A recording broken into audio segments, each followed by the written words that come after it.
महाभारत युद्ध के दौरान ऐसा कोई राजा नहीं बचा था जो इस भीषण युद्ध का हिस्सा ना बना हो। हर किसी राजा ने अपना पक्ष चुन लिया था, लेकिन श्री बलराम और रुक्मी ही ऐसे राजा थे जिन्होंने न किसी का पक्ष चुना और न ही इस युद्ध का हिस्सा बने। इन दोनों के अलावा एक राजा ऐसा था जो कई प्रयासों के बावजूद युद्ध का हिस्सा नहीं बना। दरअसल श्री कृष्ण की घोषणा के बाद जब यह तय हो गया कि महाभारत का युद्ध अटल है, तो कौरवों और पांडवों दोनों ही पक्ष अन्य राज्यों के राजाओं को अपने पक्ष में मिलाने के लिए जुट गए। उस समय दक्षिण के उडुपी राज्य के प्रतापी राजा को भी दोनों पक्षों ने अपने अपने समर्थन के लिए खूब मनाया, लेकिन वे नहीं माने।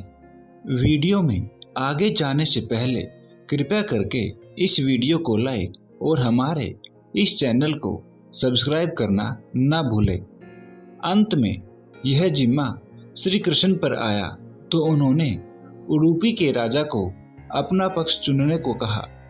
ऐसे में राजा ने श्री कृष्ण से कहा कि हे श्री कृष्ण, यहाँ सभी युद्ध के लिए व्याकुल हैं, लेकिन क्या किसी के मन में ये विचार नहीं आया कि दोनों ओर से उपस्थित इतनी विशाल सेना के लिए भोजन का प्रबंध कैसे होगा। श्री कृष्ण को भी उनकी सोच अच्छी लगी।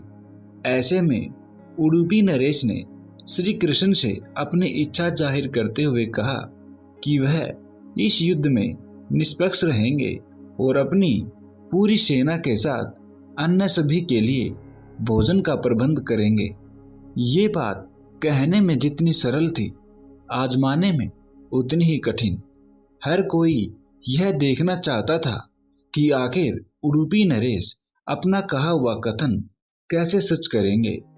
पहले दिन जब राजा ने सभी योद्धाओं के लिए भोजन का प्रबंध किया तो उनकी कुशलता सबको आश्चर्यचकित कर गई।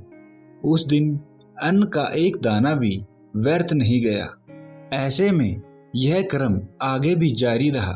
राजा के लिए समय के साथ यह भोजन बनाने की जिम्मेदारी कम होती रही, क्योंकि योद्धाओं की संख्या भी कम हो रही थी। सबके लिए यह बात हैरान करने वाली थी कि राजा कैसे उतने ही योद्धाओं के लिए खाना बनाते हैं जो युद्ध से जीवित लौट आते हैं। उन्हें मारे गए सैनिकों का इतना सटीक अंदाजा कैसे लग जाता है, यही सवाल सभी को विचलित कर रहा था।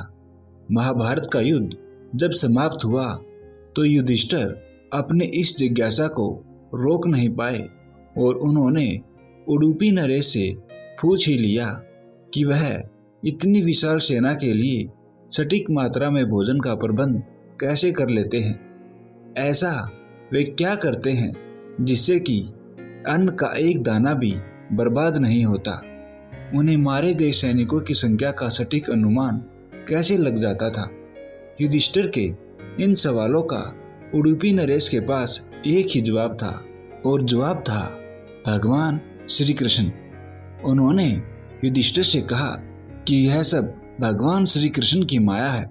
दरअसल उन्होंने युधिष्ठिर को बताया कि श्री कृष्ण को रात में मूंगफली खाना पसंद है और वह उनके लिए रोजाना गिन कर मूंगफली रखते थे। उनके खाने के बाद वह गिन कर देखते कि श्री कृष्ण ने कितनी मूंगफली खाई है। श्री कृष्ण जितनी मूंगफली खाते थे उससे ठीक 1000 गुना ज्यादा सैनिक अगले दिन युद्ध में मारे जाते थे। जैसे कि अगर वे 50 मूंगफली खाते तो रोज राजा को अंदाजा हो जाता कि अगले दिन 50,000 योद्धा मारे जाएंगे। उसी हिसाब से उडुपी नरेश अगले दिन का भोजन तैयार करते थे। इस तरह कभी भी भोजन व्यर्थ नहीं होता था।